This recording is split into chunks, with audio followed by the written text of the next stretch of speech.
মাত্র ৩৬,০০০ কোটি টাকা বেড়েছে নতুন অর্থ বছরের প্রস্তাবিত বাজেট, যার আকার ৭,৯৭,০০০ কোটি টাকা, যেখানে রাজস্ব লক্ষ্য ৫,৪১,০০০ কোটি টাকা আর বাকি ২,৫৬,০০০ কোটি টাকা ঋণ নিতে হবে দেশ বিদেশ থেকে। এর মধ্যে দেশের আর্থিক খাত থেকে নেওয়া হবে ১.৫ লাখ কোটি টাকার বেশি। ঘাটতি পূরণে গত কয়েক অর্থ বছরে ব্যাংক থেকে বেশি বেশি ঋণ নিচ্ছে সরকার, এতে বেসরকারি খাত ঋণ পাচ্ছে কম। আবার কোনো অর্থ বছরেই রাজস্ব লক্ষ্য পুরোটা অর্জন করতে পারছে না এনবিআর। এতে ঘাটতি পূরণের লক্ষ্যমাত্রার চেয়েও বেশি ঋণ নিতে হতে পারে সরকারকে, আর এতে দেশের আর্থিক খাতে আরও চাপ বাড়বে। বুধবার মেট্রোপলিটন চেম্বার এবং পলিসি রিসার্চ আয়োজিত বাজেটের চ্যালেঞ্জ ও সুযোগ নিয়ে আলোচনায় এসব কথা জানান আলোচকরা। বিরাট সমস্যা রয়ে গেছে।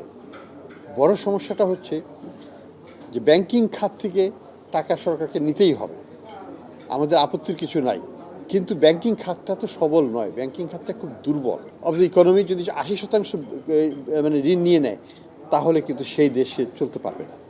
আমি বলবো আপনারা ব্যয় সংকোচনের জন্য চেষ্টা করছেন, আরও ৫০,০০০ কোটি টাকা ছেটে ফেলেন।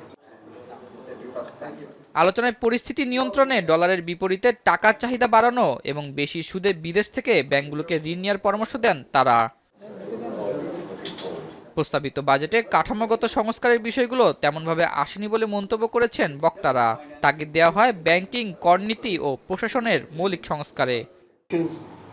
The primary instrument of Bangladesh's trade policy is the tariffs and tariffs that are out there. So what is the situation this time around? Is the budget changing direction of trade policy?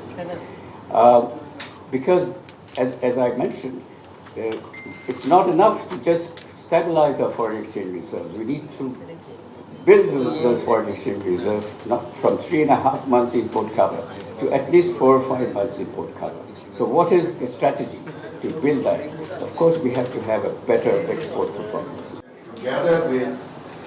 অপরদিকে মূল্যস্ফীতি ও অর্থনীতির সংকট দূর করতে বাজেটে অন্তত ৫০,০০০ কোটি টাকা ব্যয় কমানোর পরামর্শ দেন অর্থনীতিবিদরা।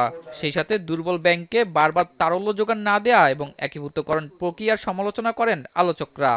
সাপোর্ট ব্যাংকগুলোকে দিয়ে আমরা কিন্তু লিকুইডিটি ইনজেকশন করছি, এক হাতে আটকে রাখছি আর এক হাতে ছাড়ছি, তাহলে কিন্তু হবে না। দুর্বল ব্যাংকগুলোকে রক্ষা করতে যে ইকোনমিটাকে ধ্বংস করতে দেওয়াটা ঠিক হবে না। ব্যাংকিং খাতের সংস্কার এটা খুবই লং ওভারডিউ এবং এটার কারণেই আজকে আমাদের এই সরকার বড় করতে পারছে না ব্যাংকিং খাত থেকে। ব্যাংক সহ আর্থিক খাতে সংস্কার ও খেলাপি ঋণ নিয়ন্ত্রণে না এলে অর্থনীতি চাপমুক্ত না হওয়ার শঙ্কা রয়েছে অনেকের। আতনিয়ন, এখন, ঢাকা।